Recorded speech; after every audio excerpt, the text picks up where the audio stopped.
Hello and welcome to another video and podcast from Fantasy Football Scout. My name is Joe and today I'm going to reveal my Game Week 24 team. I'll also quickly look back at my Game Week 23, my future moves, and there's also a focus on players from two teams I want to target in the upcoming game weeks. Just before we look at my team, just a reminder, do press that like button, it does help us out. And do remember to subscribe so you can be up to date with our latest videos and podcasts.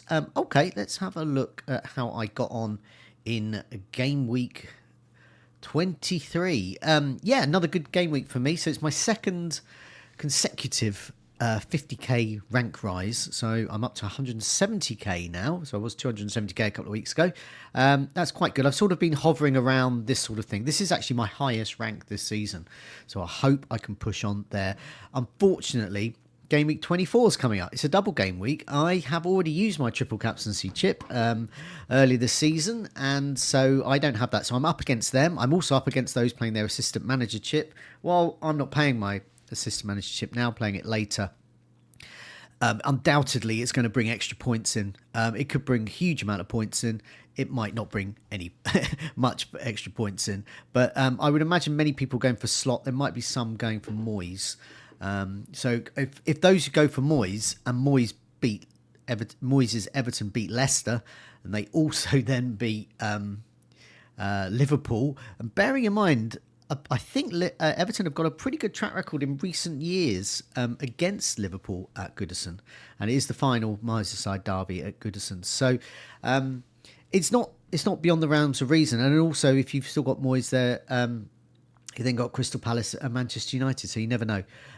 With Liverpool as well, those who've got slot, that will carry on into Wolves in 25, and then they might move it on. So I'm up against some big points hauls. So if I can stay in the top 200k, that'd be great. If I can stay in the top 300k, to be honest, I'll take that. I'll take regressing back the 100k, but I would ideally like to go a bit forward. So hopefully I'll do that. So I'll explain how I hope to sort of maintain rank in Game Week 24 in a bit. So anyway, Game Week 23. I digress. I got 72 points for Bruggen blank. He matched Henderson's blank on my bench. I did, as customary to those that follow my videos, I did get bench points. I got Hewson 6 points, Mikalenko 6 points, Sarr blank, thankfully, alongside Henderson. I don't mind those points hauls. I never do because it means I've got the players. But also, I never would have played Hewson. And I never would have played Mikalenko. So there we go. Robinson blanked. Don't mind him though. Gabriel 7 points. Lovely. Alexander Arnold could have got a big haul apart from Greaves' header. So he got 5 points. Very good. BRE and BOU. I was in the car listening to that game. He missed the while his penalty was saved. And I was like, oh no, great, brilliant. I've got minus points from BRE and BOU. And then it came on the radio, wait a minute, we're going back there. And he was, in fact, they had to retake the penalty. And then pretty much usually when you retake a penalty, they score from it because they're a bit wiser. So anyway, 7 points there. Palmer blank. He's been jettisoned by many teams. I think it's a bit premature. He's quite good. Mo Salah, captaincy 16, thank you very much. Rogers just 1 point. That's fine because Sarr's on my bench with 2 points, so I would have played one of those two. Gakpo was new in. I got him in for Jackson. What timing? 16-point haul. Thank you very much. So already that's a success. Chris Wood, 2 points. Not worried about him, especially because he's playing one of his old teams. You know what he does against his old teams? He scores. Isaac, 13 points. Means nothing to me. 105% owned. Hopefully some people will remove him soon. I saw Chris Wood's being removed from teams. Bring it on. Keep removing him. He's in 80% of teams around my rank at the moment. I want that to be reduced. So please keep removing him. Please keep removing Palmer. Please keep, not remove. No, I don't think anyone's removing Isaac, but please do. That would be good. So what I'll do is I wanted to show you a table of a couple of teams I'm interested in going forward. So I've got the best players from Brentford and Bournemouth. Now, why am I interested in Brentford and Bournemouth? So I've already got Hewson. I've already got on BRE and BOU. I'm looking to double up. It may even treble up on these because I've got the fixtures below. They've got really good value players and their fixtures are great. So Bournemouth have Liverpool at home. But once they get that out of the way, they've got Southampton away, Wolves, Brighton, Tottenham, Brentford at home, Ipswich at home, West Ham, Fulham at home, Crystal Palace, It's a really good run up to. I've got up to game week 33 here. To be honest, I haven't looked beyond that. Brentford, they've got Tottenham's leaky defence, although they might have some recruits back this weekend. So Tottenham, Brentford again game week 24. Then they've got West Ham, Leicester, Everton, Aston Villa. Do have a little tricky one. Bournemouth, Newcastle, Chelsea, Arsenal, Brighton. We've been here before though with Brian Bomo. Oh no, but they've got bad away fixtures. Oh no, that he's away. We'll remove him. Well, thank you very much. I've been keeping him all this time, and he's been absolutely racking up the points. So there's plenty of other players to go. So I really like these teams. Great value. The other reason I like them, game week 29, they play each other, but they play. So there could be goals in that as well. So let's have a look at the best players. Best Brentford and Bournemouth players. So I've sorted this by minutes per expected goal involvement. Top is the Brentford players, Visser. He's got 101 points. He's in 1 in 10 teams. A couple of assists, 11 goals, 13 attacking returns this season. Minutes per expected goal involvement every 140 minutes. As I said, the best here. 37 shots inside the box. He's starting pretty much every game that he is available for. Brilliant. So for me, I've got Gakpo, and I might want to remove him, especially if they blank in 29, but I might want to keep. So Liverpool have a tricky run, 26, 27. They've got Man City and Newcastle. Might be wanting to move on. Not sure. I'm okay with Brian and Bomo at the moment. Next up is Cliver. He is a player that I might get in because I might have a slot in midfield soon. Conveniently priced as well. Cliver is 5.7, 121 points. He's on penalties, but he's scoring open play goals like his dad. He's in getting 1 in 8 teams at the moment. So minutes per expected goal involvement, 145 minutes. He's got 11 goals and 4 assists. Wow. He created 25 chances. Shots inside the box is 24, just 1 ahead of Visser. So I really like him. I've got Sarr in my team. I've sort of started relegating Sarr to my bench. He's very happy as a first sub. And at the moment, I'm happy to play Morgan Rogers. Morgan Rogers has Wolves away, then Ipswich at home, going with 25. But from game 26, he's got Chelsea, Crystal Palace, Brentford, Liverpool. Meanwhile, Cliver has Wolves at home, Brighton, Tottenham, Brentford and Ipswich. Is a much better run, and he plays in 29. So I have 0.3 in the bank. Cliver and Sarr the same price for me. So I've got 0.3. So basically Cliver's going to keep going up and Sarr's probably going to keep going down. But as soon as that changes, I'll get him in. And I might give myself a benching dilemma in 25. But Cliver's the one I really want. If I didn't go for him, well, if I miss out, Dango Utara. Wow, 5 million. He's in less than 1% of teams. That's going to go up. Minutes per expected goal involvement every 151 minutes. With Emma Nielsen out, he is playing, with Cliver, with Semenyo up top, so but more in the number 9 role. 4 assists and 6 goals for 5 million. That's amazing. That's an amazing set of returns there. I really like him. So if I decide to not go early on Cliver ahead of game week 25, for example, or 26, or if I'm priced out of that completely, then I'll just go for Utara. What's the problem there? He's going to do well. Next up is Brian and Bomo. He's already in my side, but he's just here for those considering. He's in a third of teams, so that's going to go up. Minutes per expected goal involvement every 160 minutes, very strong as well. He's got 14 goals, 3 assists on penalties. As I said, those fixtures are fantastic. You can see them on the screen there. They include the likes of Leicester, Tottenham, West Ham, Everton, Aston Villa. All can concede on their day, especially Tottenham. Really good. Next up is Semenyo, having 195 minutes is expected goal involvement. So there's a bit of a gap here. So you've got Visser, Downton, Bomo, Visser, Cliver, Utara and Bomo, really good minutes per expected goal involvement. Then you can Semenyo, not as good, every 195 minutes. We looked at him on FPL General's show, rather I looked at Bournemouth midfielders and other midfielders. Semenyo didn't actually make my list because he just, over the last 6 game weeks or so, he just hadn't really got the XGI there because he shoots a lot. Look, 62 shots inside the box. Clivert's got 32. Brian Mbeumo 35. So Semenyo is the shot meister there. But shots on target's 26. So he's exactly the same as Brian Mbeumo. So Semenyo's got pretty much double the shots of Brian Mbeumo and exactly the same number on target. So that says something about him. Nevertheless, 100 points, 5.6. I don't rule getting him out.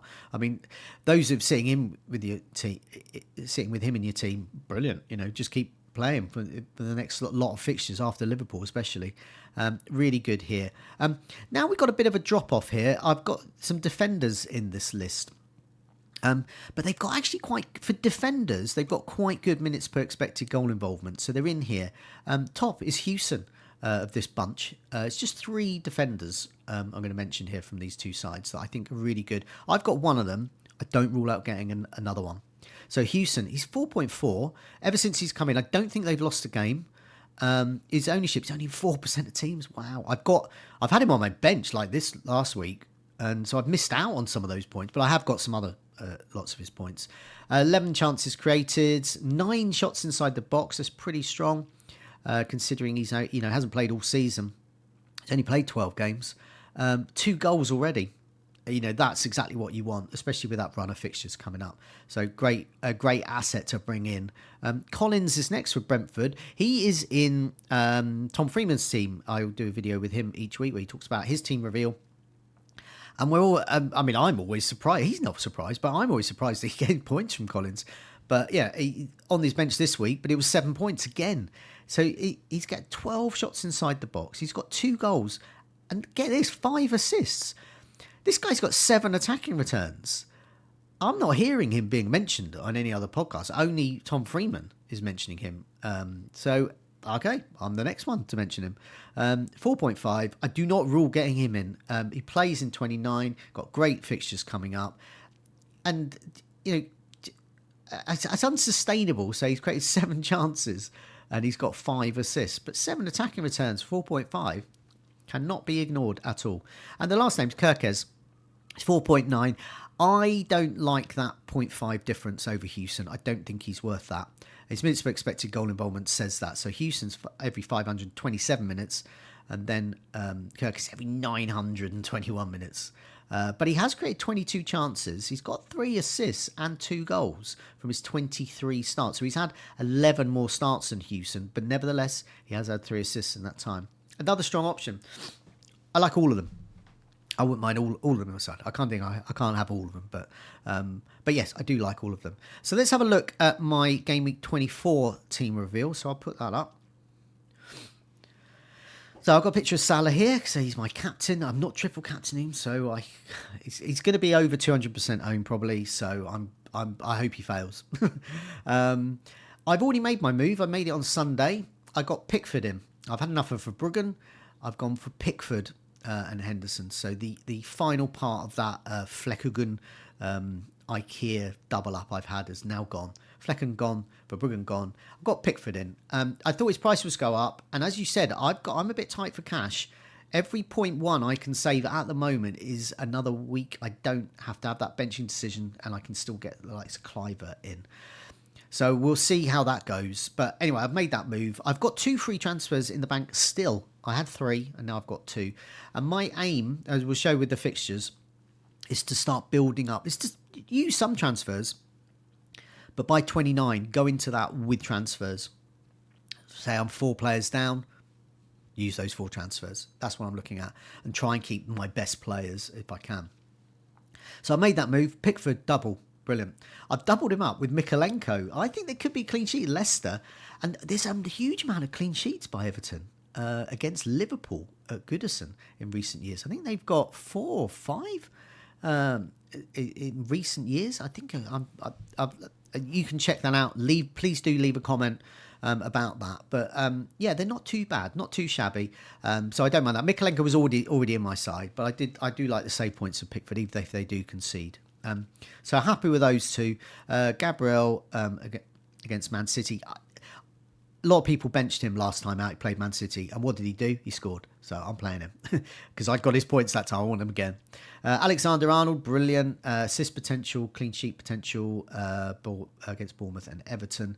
And he's already there. Brian Mbeumo against Tottenham, brilliant. Palmer, At home to West Ham. This hope Chelsea improve. Well, I'm a Brighton fan, so I don't hope they improve that much. But I hope they improve for the sake of my team. And I hope more people get rid of Palmer so I can get more of his rank boost in my tide. So Salah's my captain. I'm playing Rodgers away to Wolves. Think it's a great fixture for him. I've got Gakpo. He brought him in last week. And I've got Wood here, Brighton, Chris Wood at home to Brighton. I think he'll score. Isak at home to Fulham, brilliant. But let's hope if someone's removing him. Maybe his effective ownership will go down because less people will captain him, because more people will captain Mo Salah. Maybe. So I'd like to get something of his points there. So yeah, I mean, eagle-eyed viewers and eagle-eared listeners will see I've got double Everton defence against double Liverpool attack. That's just what happens in double game weeks. Something's got to give. You're hedging your bets a bit. Let's hope there's clean sheets. Let's hope there's some kind of assist potential for Mykolenko's. Let's hope there's a clean sheet for Pickford. Also, I want Salah to blank, and Gakpo. I've already done well out of him. So, in a way, I don't know what I'm after there, but let's hope I can get something. And on my bench, I've got Henderson. I've got Ismail Saiz away to Manchester United. I could play him, but sort of his first sub material now. Robinson away to Newcastle. I think that's right there. And Houston at home to Liverpool. Brace myself for bench points with him. So from game week 25, I'm going to be playing Houston pretty much every week. And I think looking at Fulham, yeah, there may be the odd Robinson benching over that time as well. So Robinson and Houston will duke it out for that. So yeah, I made that move early. That's what I'm planning to do. So let's have a look at the fixtures. So as usual with these videos, what I do is I put some notes at the top of what I'm planning to do. So for game week 24, Pickford already in. That's done. Let's fingers crossed there's no injuries, etc., etc. I have those free transfers to cope with that. Also, I've got Saar on my bench. I've got Houston as well. So I've got a good bench. Game week 25, hopefully hold, and then game week 26, Saar to a Bournemouth midfielder. Whatever I've got, whenever I have to make that move, I'll do that. I don't particularly want to give myself a benching headache. Rodgers plays Ipswich that week. So if I got Cliver in, then one of them has to be benched. Do I really want to do that? I don't know. So game week 26, I'll use one of my transfers that I'll be back down to 2 or 3, I think. Game week 27 and 28. If I can, I'll hold then. So build up those transfers. And then by game week 29, I think I'll have 4, something like that. And I will tackle that. Now, at the time of recording, so the Liverpool-Aston Villa game, there's a question mark over it. Going down the list, Tottenham, Fulham, question mark. Arsenal, Chelsea, question mark. Newcastle, Crystal Palace, question mark. I'm not too loaded up with any of them, except for Liverpool. There's some worst case and best case scenarios for me, but it's possible I'll be okay with some transfers. If I'm not, I'll possibly use a free hit then, but I would like to use that free hit in between the double game week in 33 and the double game week in 36, and when I'll use my bench boost in 33, assistant manager in 36 for a final bit of the season flourish, hopefully. So I like that plan so far, but with best laid plans, they can turn to tatters quite quickly. But yeah, I like doing that, saving those transfers, and this is why I've had this bench with all these points on it. So I think this is the time where you sort of take advantage of that, save on the transfers, keep hold of players like Houston, and then when their fixtures turn, well, you just put them back in your team again in your first 11. Just for completeness, just go through some of the teams with great fixtures. Already mentioned Bournemouth, Brentford, Liverpool top of this. They got Southampton at home in the mix here in 28, Wolves at home in 25, and of course the double. Everton are actually pretty good here. They got Wolves, West Ham, Crystal Palace, Manchester United. Sort of. Brentford as well. They've got some sort of iffy fixtures, but they've got that double as well. But they're okay fixtures. I don't mind having Pickford there. So Pickford and Henderson. I'll just decide each week which one I play. Inevitable bench points, but I prefer to have 2 good goalkeepers than 2 bad ones, which I had before. Bournemouth, Brentford, I've done them to death here. Brilliant. Manchester United, those with Bruno Fernandes, seeing him being taken out of some teams, good out. Diallo, people are going, moving him out a little bit. Well, no, I don't think they are. I haven't seen any evidence of that. I just made that up. But I've seen basically people dotted down on Manchester United, but they've got good fixtures. They've got Crystal Palace at home. They've got Ipswich at home in 27. Got Leicester away in 29. It's a good bunch of fixtures. That Tottenham defence, 25. Ipswich themselves are okay. Chelsea, okay fixtures. Do have Southampton, Leicester, West Ham at home, but they also have Arsenal, Aston Villa as well. They do have Tottenham in Gameweek 30, by the way. And then meanwhile, Man City, Fulham, Newcastle, Brighton and Aston Villa have the worst fixtures. They've got some good fixtures in amongst that. Aston Villa's next two are great, for example. But then it sort of really turns for a lot of them. So that says to me I can park Rodgers. I don't have to play Robinson. Robinson away to Newcastle. I think I'd favour Chris Wood over Robinson against Nottingham Forest, and then maybe play him, I don't know, 26, 27, I don't know. But I'm going to be I'll have a bench headache, but I prefer to have that and keep hold of those transfers. Anyway, that's my rambling over. Good luck with the double game week, unless, of course, you're doing all the things I'm not, like triple captaining Salah and using the assistant manager chip. But good luck, all of those, especially if you're doing very similar to me. But, good luck anyway, whatever you're doing. Take care. See you soon.